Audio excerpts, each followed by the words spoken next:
रात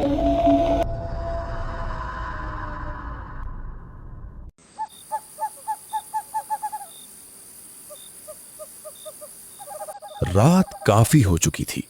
आसमान में घने काले बादल छाए हुए थे। हवा भी अजीब सी चल रही थी। ऐसा लग रहा था कि किसी भी वक्त तेज बारिश शुरू हो जाएगी। बस स्टैंड पर एक बुजुर्ग आदमी अकेले खड़े थे। उनका नाम रहीम था। वो बरेली के मशहूर पब्लिकेशन हाउस के एडिटर थे। उफ, आज तो किस्मत ही खराब है। काम निपटाते निपटाते इतनी रात हो गई। ऊपर से लगता है अब बारिश भी शुरू होने वाली है।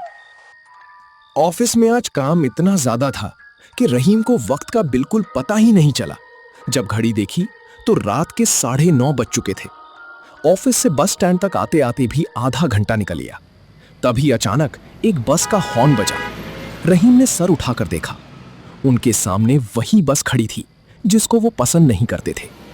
ये बस वो आमतौर पर कभी नहीं पकड़ते थे, क्योंकि इससे उतरने के बाद घर तक काफी पैदल चलना पड़ता था। चलो, अगर इस बस को भी छोड़ दिया तो पता नहीं अगली बस कब मिलेगी। ये सोचकर वो बस में चढ़ गए। बस में बहुत कम लोग थे। वो पिछली तरफ जाकर एक खाली सीट पर बैठ गए। कुछ देर बाद उन्हें घर वालों का ख्याल आया। उन्होंने मोबाइल निकाला और घर फोन मिलाया, लेकिन फोन नहीं लगा। सिर्फ एक ही आवाज सुनाई दी। जिस नंबर पर आप कॉल कर रही हैं, उससे इस वक्त राब्ता मुमकिन नहीं है। यार, जब सबसे ज्यादा जरूरत होती है ना, तभी फोन नहीं लगता।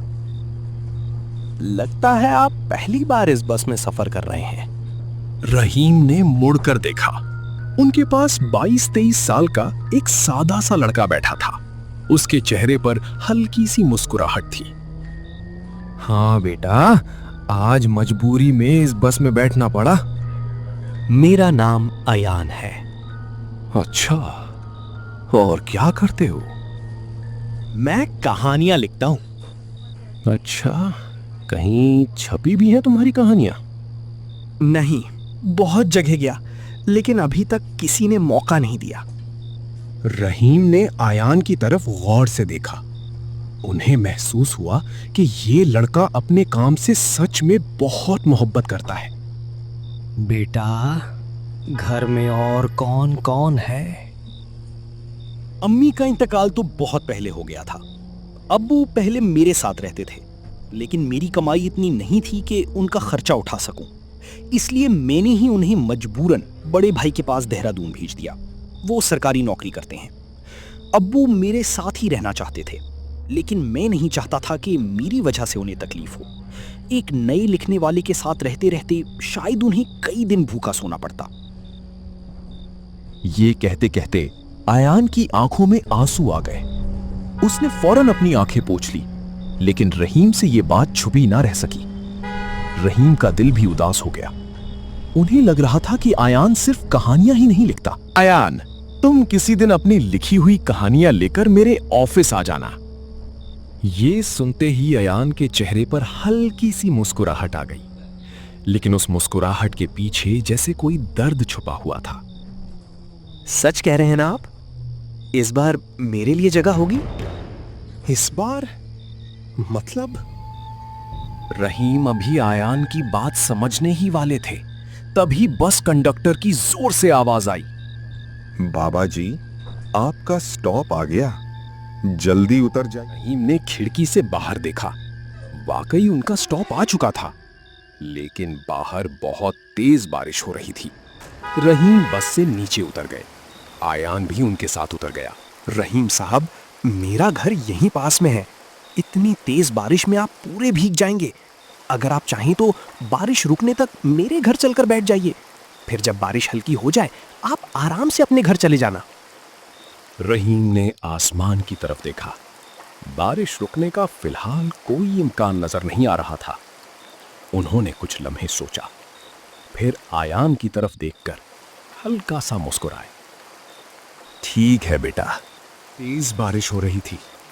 रहीम और आयान एक ही छतरी के नीचे धीरे धीरे चल रहे थे। आयान ने कहा था कि उसका घर बस 2-3 मिनट की दूरी पर है। लेकिन चलते चलते काफी वक्त गुजर गया। तभी अचानक रहीम के दिल में एक अजीब सा ख्याल आया। आयान, एक बात पूछूं? जी पूछिए। तुम्हें कैसे पता कि मेरा घर यहां से काफी दूर है? रहीम ने यह बात कभी आयान को बताई ही नहीं थी, फिर भी आयान को सब पता था। एक पल के लिए रहीम के कदम रुक गए, लेकिन अगले ही लम्हे उन्होंने सोचा, शायद बस में बातों बातों में मैंने ही बता दिया होगा, अब याद नहीं। आयान सिर्फ हल्की सी मुस्कुराया। उसने इस बात का कोई जवाब नहीं दिया। दोनों कुछ देर तक खामोशी से चलते रहे। आयान एक पुरानी से घर के सामने रुक गया। रहीम साहब, आ जाइए, यही मेरा घर है। रहीम ने घर की तरफ देखा। घर काफी पुराना था। दीवारों का प्लास्टर जगह जगह से उतरा हुआ था। आंगन बिल्कुल सुनसान था। आसपास भी कोई नजर नहीं आ रहा था। पता नहीं क्यों उस जगह को देखते ही रहीम के दिल में एक अजीब सी बेचैनी पैदा हो गई। अंदर आ जाइए, मैं आपके लिए चाय बना कर लाता। ठीक है, लेकिन एक काम करो, अपनी लिखी हुई कहानियां भी ले आओ। जब तक तुम चाय बनाओगे मैं तुम्हारी कहानियां पढ़ लेता हूं। रहीम ने जैसे ही पहला सफा पढ़ा, उनके हाथ कांपने लगे, उनकी सांसें तेज हो गईं। ये कहानी, ये अल्फाज, ये सब उन्हें पहले भी कहीं देखे हुए लग रहे थे। रहीम ने जल्दी जल्दी कुछ और सफ़े पलटे। हर कहानी उन्हें याद आ रही थी। अचानक उनकी आंखें फैल गईं। ये तो वही कहानियां हैं। 1 साल पहले भी मैंने इन्हें पढ़ा था, मगर ये तुम्हारे पास कैसे? याद आ गया ना रहीम साहब? रहीम ने घबरा कर पीछे देखा। अयान वहीं खड़ा था, लेकिन इस बार उसके चेहरे की मुस्कुराहट बिल्कुल अलग थी। तुम कौन हो? मैं वही अयान हूं जो 1 साल पहले अपनी कहानियां लेकर आपकी ऑफिस आया था। आपने मेरी हर कहानी पढ़ी थी, आपको मेरी लिखाई पसंद भी आई थी, लेकिन फिर भी आपने मेरी किताब छापने से मना कर दिया। आयान, मेरी बात सुनो। नहीं रहीम साहब, आज सिर्फ मेरी बात होगी। हर बार आप कहते थे, अगली बार आ जाना, थोड़ा और इंतजार कर लो। मैं कोशिश करूंगा। मैं हर बार उम्मीद लेकर आता था और हर बार टूटकर वापस चला जाता था। रहीम के चेहरे पर पसीना आ गया। उन्हें एक एक बात याद आने लगी। सच में 1 साल पहले अयान उनके ऑफिस कई बार आया था। हर बार वो उससे बस एक नया वादा करके वापस भेज देते थे। मुझे माफ कर दो बेटा, उस वक्त मैं मजबूर था। मजबूर? या फिर एक मशहूर राइटर को खुश रखना ज्यादा जरूरी था? जिस दिन मैं आपके ऑफिस से निकला था, उस दिन भी आपने मुझसे वही कहा था, अगले हफ्ते आ जाना, इस वक्त मैं कुछ नहीं कर सकता। मैं टूट चुका था रहीम साहब। घर की परेशानियां, पैसों की तंगी और बार बार टूटती हुई उम्मीदें, इन सब ने मुझे अंदर से खत्म कर दिया था। मैं सड़क पर चल रहा था, मगर मेरा ध्यान कहीं और था। जब होश आया, तब तक बहुत देर हो चुकी थी। एक बस ने मुझे टक्कर मार दी और उसी दिन मेरी कहानी खत्म हो गई। ये सुनते ही रहीम के पैरों तले जमीन खिसक गई। उनकी आंखों से आंसू निकल आए। मुझे माफ कर दो आयान, मेरा इरादा तुम्हारा दिल दुखाने का कभी नहीं था। अगर मेरी कहानी छपनी ही नहीं थी तो पहले ही मना कर देते। झूठी उम्मीद क्यों देते रहे? क्या एक नए लिखने वाले की कोई कीमत नहीं होती? अचानक कमरे की बत्ती झिलमिलाने लगी। ठंडी हवा और तेज हो गई। रहीम ने दोबारा आयान की तरफ देखा, लेकिन इस बार उसका चेहरा पहले जैसा नहीं था। रहीम जोर से घबरा गए। वो फौरन मैन्युस्क्रिप्ट उठाकर घर के बाहर की तरफ भागे। बारिश अब भी हो रही थी। वो बिना पीछे देखे भागते रहे। कुछ दूर जाकर उनकी सांस फूल गई। और वो बेहोश होकर जमीन पर गिर पड़े। जब रहीम की आंख खुली तो आसपास कुछ लोग खड़े थे। चाचा जी, आप ठीक हैं? रात के इस वक्त यहां क्या कर रहे थे? वो घर, वहां अयान रहता है ना? अयान? आप अयान की बात कर रहे हैं?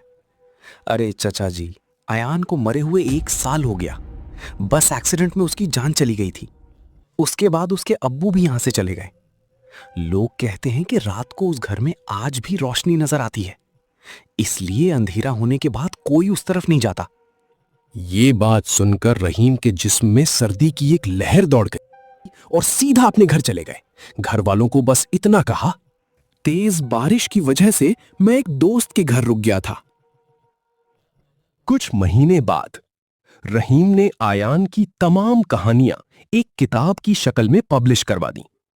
किताब पब्लिश होते ही लोगों को बहुत पसंद आई। कुछ ही दिनों में वो बेस्ट सेलर बन गई। उस किताब से जो भी पैसे मिले, रहीम खुद देहरादून गए। वहां उन्होंने आयान के अब्बू को ढूंढ निकाला और सारी रॉयल्टी उनके हाथ में रख दी। मुझे माफ कर दीजिए, आपका बेटा वाकई बहुत बड़ा लिखने वाला था। हम उसकी कीमत वक्त पर समझ ही नहीं सके। कभी कभी हुनर छुप जरूर जाता है, लेकिन हमेशा के लिए दबा नहीं रहता। बस अफसोस इस बात का होता है कि कुछ हुनर दुनिया को पहचान देने के लिए बहुत बड़ी कीमत चुका देते हैं। एक छोटा सा गांव था जिसका नाम शांतिपुर था।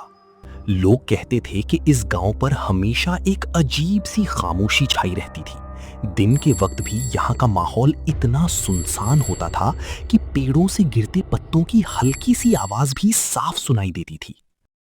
गांव के बीचों बीच एक बहुत पुराना बरगद का दरख्त था। हर रोज शाम के बाद गांव के बुजुर्ग उसके नीचे बैठकर पुरानी और अजीब कहानियां सुनाया करते थे। उन कहानियों में एक कहानी ऐसी थी जिसका जिक्र होते ही हर बुजुर्ग की आवाज धीमी पड़ जाती और फिर सब एकदम खामोश हो जाते। वो कहानी थी गांव की तीसरी गली की। शांतिपुर में सिर्फ 3 गलियां थीं। पहली गली गांव की मस्जिद की तरफ जाती थी, दूसरी गली बाजार की तरफ जाती थी, लेकिन तीसरी गली, उसके बारे में कोई बात करना पसंद नहीं करता था। ऐसा नहीं था कि वो गली मौजूद नहीं थी, वो बिल्कुल गांव के बीच ही थी, मगर गांव वाले उस तरफ देखना भी पसंद नहीं करते थे, जैसे वो गली कोई पुरानी बुरी याद हो। उस गली में एक भी घर नहीं था, बस दोनों तरफ घने कांटों वाले दरख्त थे और उस गली के बिल्कुल आखिर एक पुराना सूखा हुआ कुआं था। गांव का सबसे शरारती और मासूम बच्चा था गुड्डू। उसकी आंखों में हमेशा शरारत चमकती रहती थी और उसके दिमाग में हर वक्त नए नए सवाल घूमते रहते थे। जब भी गुड्डू बुजुर्गों को तीसरी गली का जिक्र करते सुनता और फिर उन्हें अचानक खामोश होते देखता, उसकी बेचैनी और बढ़ जाती। एक दिन गुड्डू अपनी नानी के पास बैठ गया। नानी, सब लोग तीसरी गली का नाम लेते ही चुप क्यों हो जाते हैं? बेटा, उस गली के बारे में जितना कम जानो उतना ही बेहतर है। लेकिन नानी, वहां ऐसा क्या है?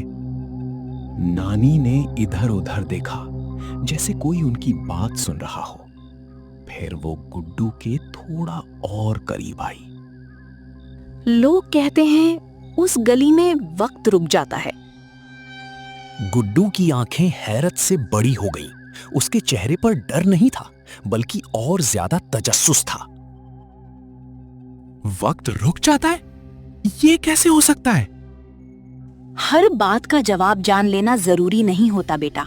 बस मेरी बात याद रखना, कभी भी उस तीसरी गली में मत जाना। इतना कहकर नानी खामोश हो गई, लेकिन गुड्डू के दिमाग में अब सिर्फ एक ही सवाल घूम रहा था। आखिर उस तीसरी गली में ऐसा क्या था जिससे पूरा गांव इतना डरता था? उस रात चांद बादलों के पीछे छुपा हुआ था। पूरा गांव गहरी खामोशी में डूबा हुआ था। हवा भी जैसे चलना भूल चुकी थी। गुड्डू अपने बिस्तर पर लेटा हुआ था, लेकिन उसकी आंखों में नींद का नामो निशान नहीं था। उसके दिमाग में बार बार नानी की बात गूंज रही थी, उस गली में वक्त रुक जाता है। जितना वो इस बात को भूलने की कोशिश करता, उतनी ही तीसरी गली उसके जहन में और गहरी होती जा रही थी। आखिर उसने एक फैसला कर लिया। वो आहिस्ता से बिस्तर से उठा, किसी भी आवाज के बिना दरवाजा खोला और चुपके से घर से बाहर निकल आया। सबसे पहले वो मस्जिद वाली गली से गुजरा, फिर वो बाजार वाली गली से निकला और कुछ ही लम्हों बाद वो उस जगह के सामने खड़ा था जिसका नाम सुनते ही गांव वालों के चेहरे का रंग उड़ जाता था, तीसरी गली। तभी उसके कानों में एक बहुत हल्की सी फुसफुसाहट गूंजी, क्या तुम आ गए हो? गुड्डू ने फौरन इधर उधर देखा, लेकिन वहां कोई भी नहीं था। गुड्डू ने डर के बावजूद हिम्मत की। उसने धीरे से अपना पहला कदम तीसरी गली के अंदर रख दिया। जैसे ही उसका पांव जमीन पर पड़ा, एक बर्फ जैसी ठंडी लहर उसके पूरे जिस्म में दौड़ गई। गुड्डू धीरे धीरे आगे बढ़ने लगा, लेकिन कुछ ही कदम चलने के बाद उसने महसूस किया कि गली खत्म ही नहीं हो रही। जितना वो आगे बढ़ता, गली उतनी ही लंबी होती जा रही थी। उसकी सांसें तेज होने लगीं। तभी उसकी नजर दूर एक हल्की सी सफेद रोशनी पर पड़ी। वो रोशनी सीधी उस पुराने सूखे कुएं की तरफ से आ रही थी। जितना वो कुएं के करीब पहुंचता, उतनी ही ठंडी हवा उसके जिस्म को महसूस होने लगती। ऐसा लग रहा था जैसे पूरी गली की सर्दी उसी जगह जमा हो। आखिर गुड्डू उस पुराने सूखे कुएं के सामने खड़ा था। गुड्डू ने हिम्मत करके कुएं के अंदर झांक कर देखा, लेकिन उसे पानी नजर नहीं आया, बल्कि उसे ऐसा महसूस हुआ जैसे कुएं के अंधेरों में कोई उसकी तरफ देख रहा हो। उसने फौरन अपना सर पीछे कर लिया। उसकी सांसें तेज हो चुकी थीं। तभी उसके कानों में वही आवाज फिर गूंजी, तुम वापस आ ही गए। गुड्डू घबराकर इधर उधर देखने लगा, लेकिन वहां कोई नहीं था, सिर्फ गहरी खामोशी और वो पुराना कुआं। उसने बिना एक पल जाया किए वहां से भागना शुरू कर दिया। वो पूरी ताकत से भाग रहा था।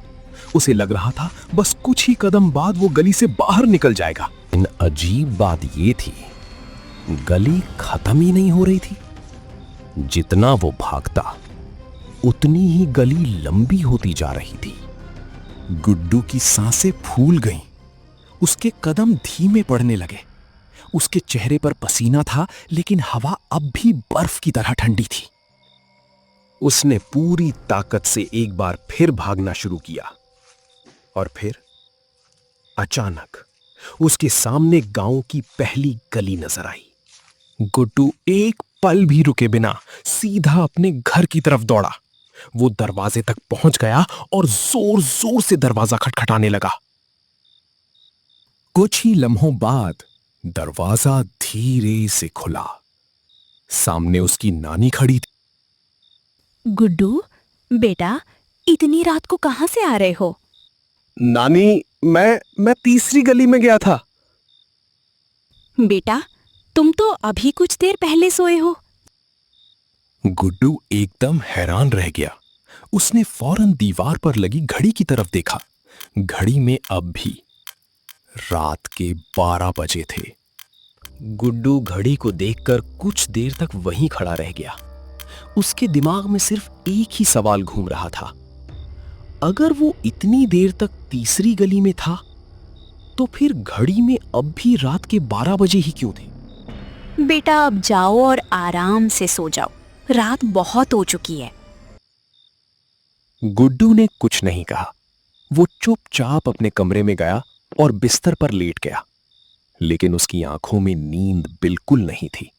उसके कानों में अब भी वही धीमी सी आवाज गूंज रही थी, तुम वापस आ गए। कब उसकी आंख लगी उसे खुद भी पता नहीं चला। सुबह सूरज की पहली किरण के साथ पूरा गांव जाग उठा। सूरज की हल्की रोशनी हर तरफ फैल चुकी थी। सब कुछ बिल्कुल आम दिन जैसा लग रहा था। गुड्डू बेटा, आप तबीयत ठीक है ना? जी नानी, मैं ठीक हूं। लेकिन गुड्डू झूठ बोल रहा था। उसके दिमाग से तीसरी गली का खौफ निकल ही नहीं रहा। शाम होते ही गुड्डू अपने दोस्तों के साथ खेलने के लिए घर से बाहर निकला। खेलते खेलते वो गांव के उस हिस्से में पहुंच गया जहां से तीसरी गली साफ नजर आती थी। गुड्डू फौरन वहां से मुड़ गया, लेकिन उसी वक्त उसके कानों में वही पुरानी फुसफुसाहट गूंजी। आ जाओ। गुड्डू एकदम रुक गया। उसने फौरन पीछे मुड़कर देखा, लेकिन वहां कोई भी नहीं था। अब गुड्डू को यकीन हो चुका था, जो कुछ उसने रात को देखा था वो कोई ख्वाब नहीं था। उस रात फिर चांद बादलों के पीछे छुपा हुआ था। हवा में फिर वही अजीब सी खामोशी थी और गुड्डू की आंखों से फिर नींद गायब थी। ने धीरे से दरवाजा खोला और बिना किसी को बताए एक बार फिर तीसरी गली की तरफ चल दिया। उसे बिल्कुल अंदाजा नहीं था कि इस बार उसके साथ जो होने वाला था वो पहली रात से भी। गुड्डू धीरे धीरे तीसरी गली की तरफ बढ़ने लगा। इस बार उसके दिल में पहले से ज्यादा डर था, लेकिन उसे लग रहा था जैसे कोई अनजान ताकत उसे अपनी तरफ खींच रही हो। जब वो तीसरी गली के मुहाने पर पहुंचा तो हर तरफ वही गहरा अंधेरा था। ना किसी परिंदे की आवाज, ना हवा की सरसराहट, सिर्फ खामोशी। फिर उसके कानों में वही पहचानी हुई आवाज गूंजी, तुम फिर आ गए, हम तुम्हारा इंतजार कर रहे थे। गुड्डू का दिल जोर जोर से धड़कने लगा। उसने पीछे मुड़ना चाहा, लेकिन इस बार गली का रास्ता गायब हो चुका था। हर तरफ सिर्फ अंधेरा ही अंधेरा था। अचानक उसके सामने फिर वही पुराना सूखा हुआ कुआं नजर आया और उसी वक्त सब कुछ एकदम अंधेरा हो गया। गांव के लोगों को कभी पता ही नहीं चला कि गुड्डू के साथ असल में क्या हुआ था, लेकिन गांव के बुजुर्ग आज भी एक बात जरूर कहते हैं। बुजुर्ग, बेटा, अंधेरपुर की तीसरी गली में कभी मत जाना। वहां वक्त रुक जाता है और जो एक बार अंदर चला जाए वो फिर कभी वापस नहीं आता। दोस्तों, इस वीडियो को लाइक और ऐसी कहानियां हर संडे हर वेडनेसडे देखने के लिए इस चैनल को सब्सक्राइब कीजिए और बेल आइकन दबाना भूलना मत।